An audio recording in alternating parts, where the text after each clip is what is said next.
Hi, I'm Ben Massman. I'm living here in Volcan, and this is the project that we're doing here.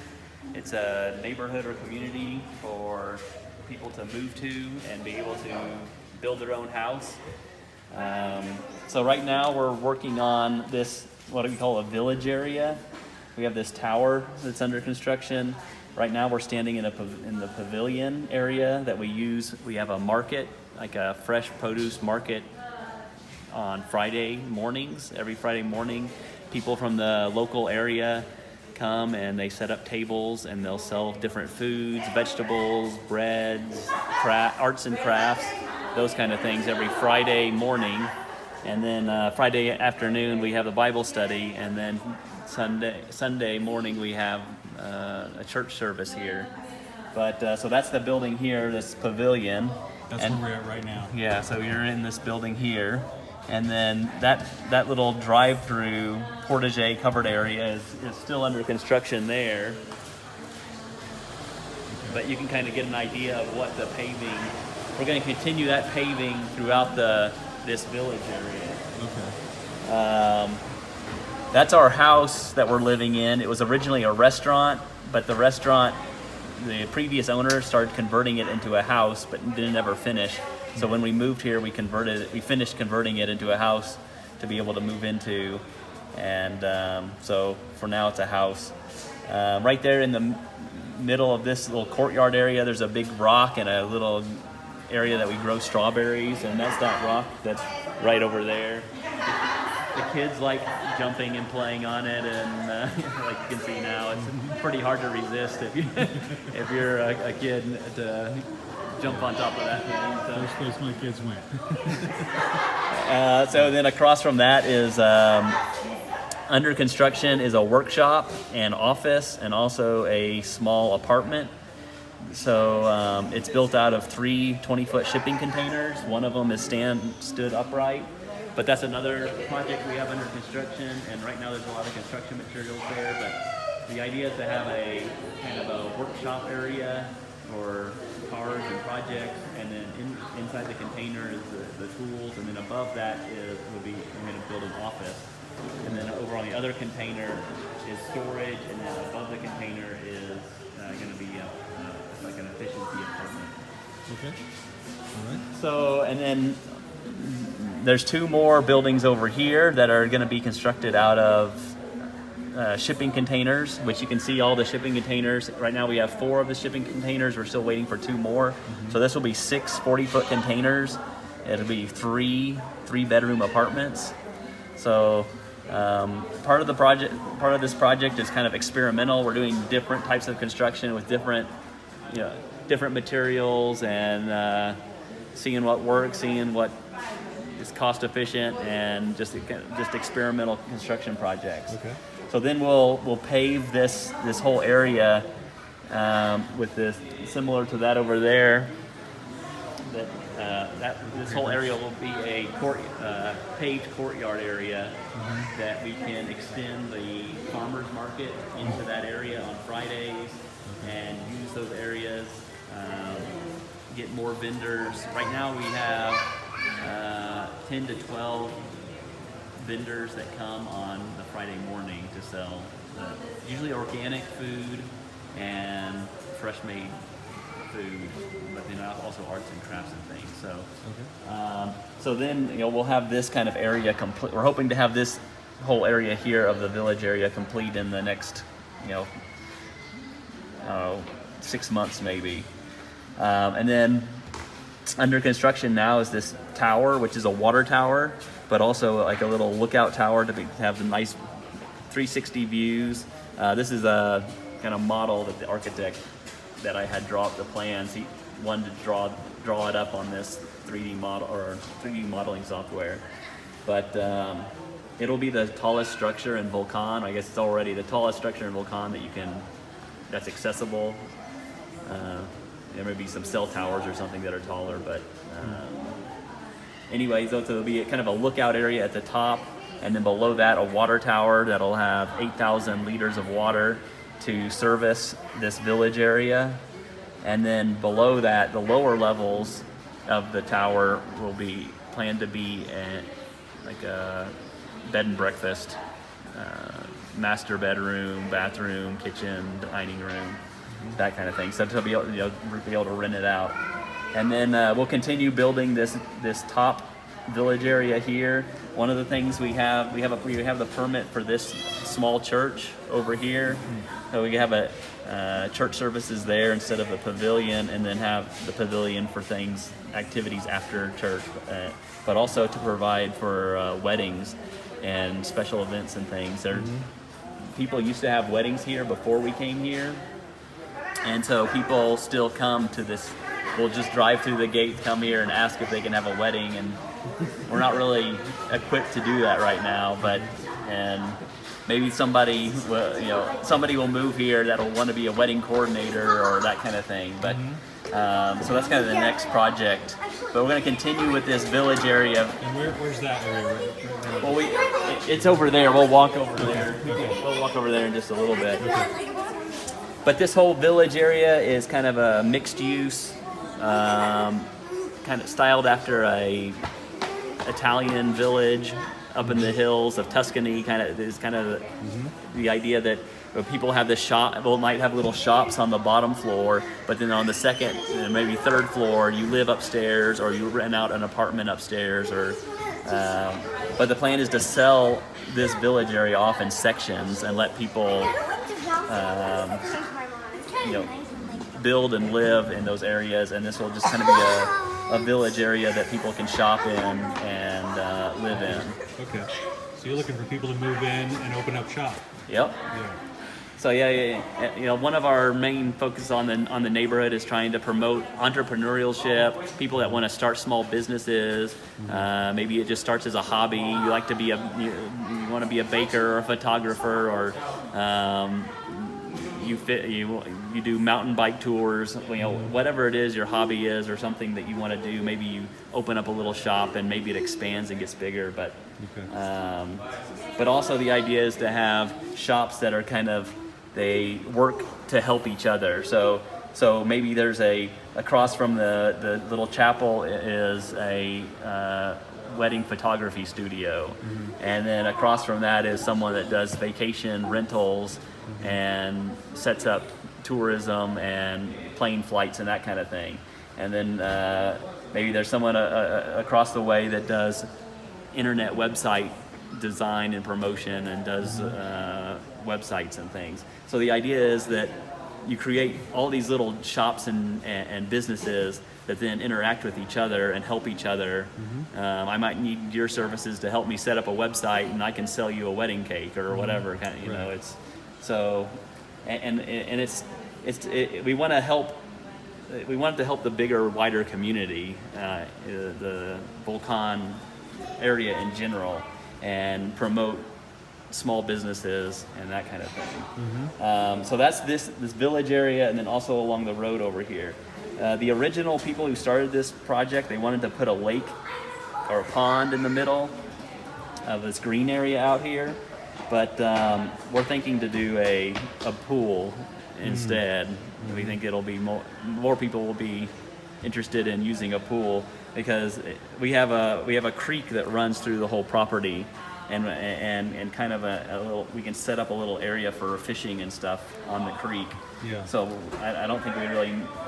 So right now there's a big hole out there in the middle of that field. Well, would the pond attract more insects as well? Yeah, potentially. Yeah, we just think a pool is going to be and something that more people get more use out of, and more people are going to be interested in. So that's the plan there.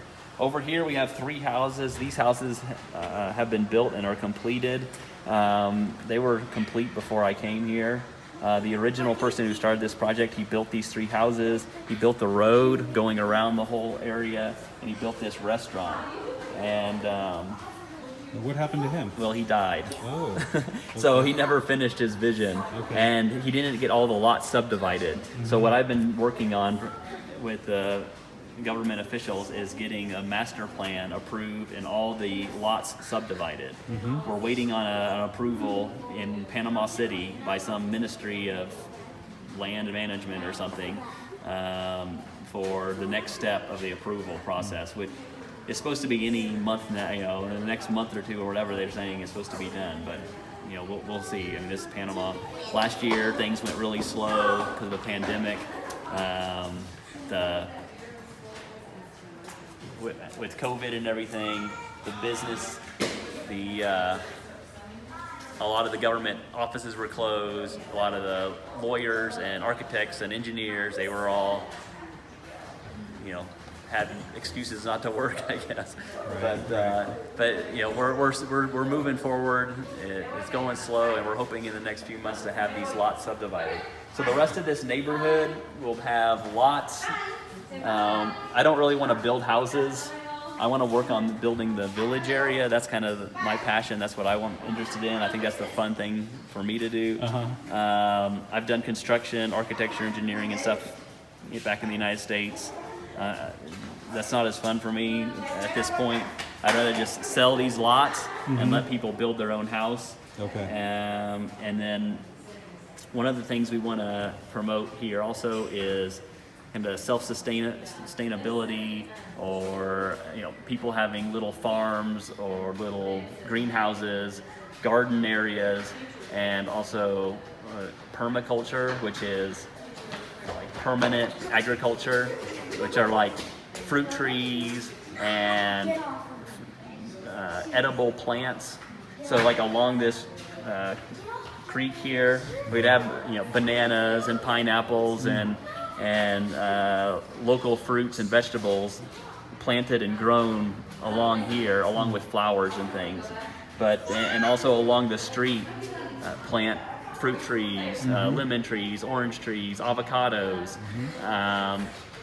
And all of those grow really well in this. Yeah, so we already have lemon trees, orange trees, banana trees. We have blackberries. We have avocado trees. We just want to do more of that. Yeah. The idea is you just walk along the road here, and here's a avocado. Here's a lemon. That would be amazing. Yeah, so just fill up the green space with edible food that is organic and local, and you can just pick it, and so you have it in the public areas, but also we would encourage people to do that in their front yards, in their backyards, and maybe instead of having a all grass yard in your front yard, you'd have a variety of fruits and vegetables and that kind of thing growing in your front yard. Right. Not necessarily, I know the American thing is, we have all the green grass everywhere, but we want to have, we're going to set aside a play field here, like a soccer field, football field. Nice. So we'll have that as a green grass play area, and then encourage the rest of the space to be more edible food and plants and those kind of, and flowers and things, and make it look nice. But we have a lot of work to do on the infrastructure as far as the beautification part.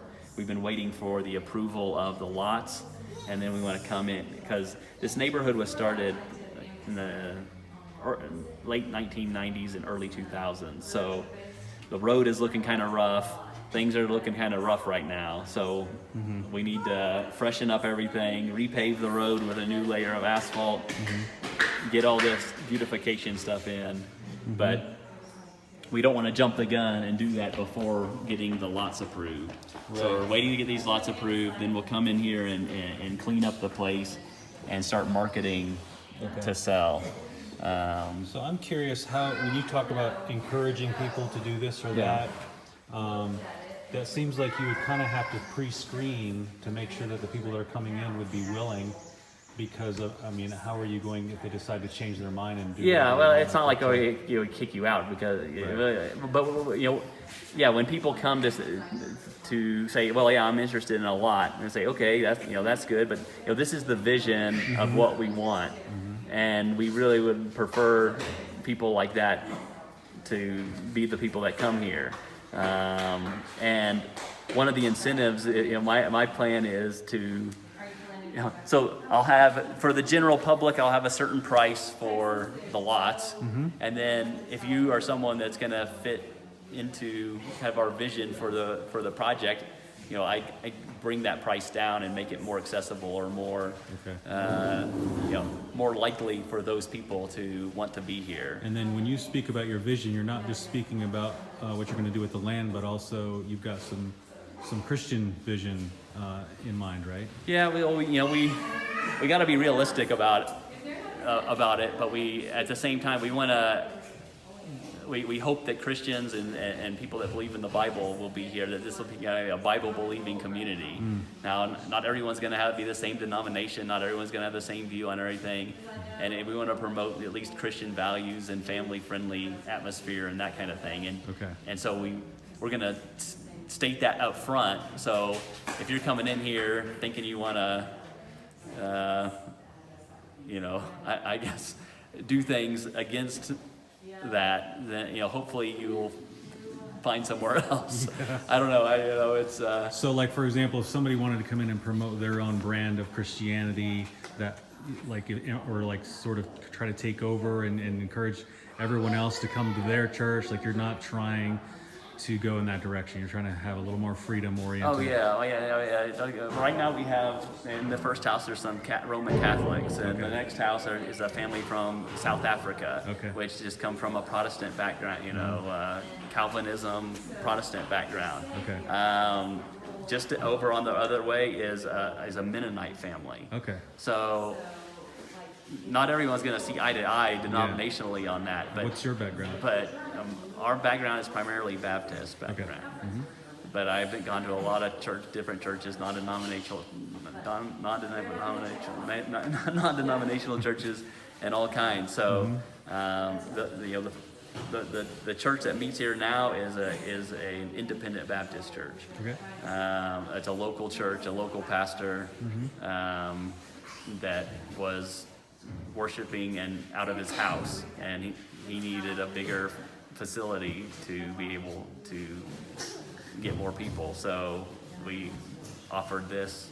And and that brings to what's cool about this is it's the Panamanian elements coming in here. We want to welcome we want this to be a mixture, and there's people like the first house, the family's from Spain, the next family's from South Africa.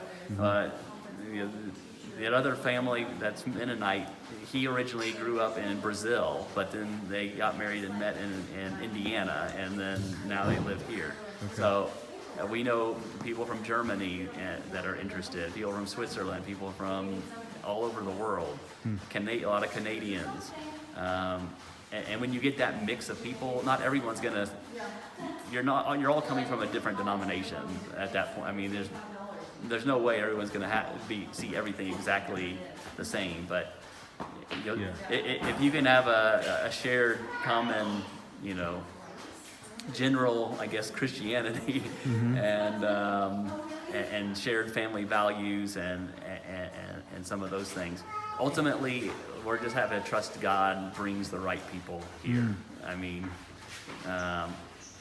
there's a certain amount of, I guess you can try to filter out to some extent by saying, okay, this is what we're about, this is our vision, and hope that brings the right people and deters the wrong people. So you're more along the lines of encouraging and incentivizing, but you don't have a control structure in mind to enforce anything. We're gonna have to have a homeowners association just for maintain the pool and the roads, but there's not going to be you have to sign a statement of faith, or you have to believe this list of rules, or anything like that. I mean, you buy a lot of property, that's your lot, that's your house.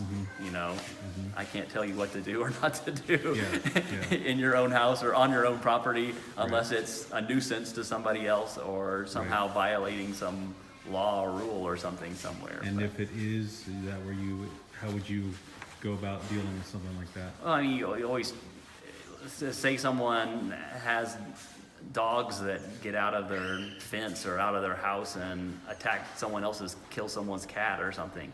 I mean, it's not that much different than in the United States or any other country. You have to try to work things out with those people. And if it's not going to get worked out, then you have to go to the local police and local officials and say, look, this person, or they're having parties at 1 in the morning, and it's keeping the whole neighborhood awake. They have animals that are attacking other animals. Yeah. But I mean, mostly, most people want to get that stuff taken care of just one-on-one or person to person, or a group of people in the neighborhood say, look, this is a problem what you guys are doing here. Right. I mean, it's not a comfortable thing, and hopefully that stuff never happens, but living in any community or neighborhood, or that's stuff you have to deal with. Yeah. But I think the key is to try to get the first 5-10 families to kind of set a precedence and set a tone and set an atmosphere that will then set the stage for what's expected and what what's tolerated and not tolerated, and that kind of thing. So yeah. Okay, that's a great vision. I love it. Want to do a little tour of the property? Yeah, well, let's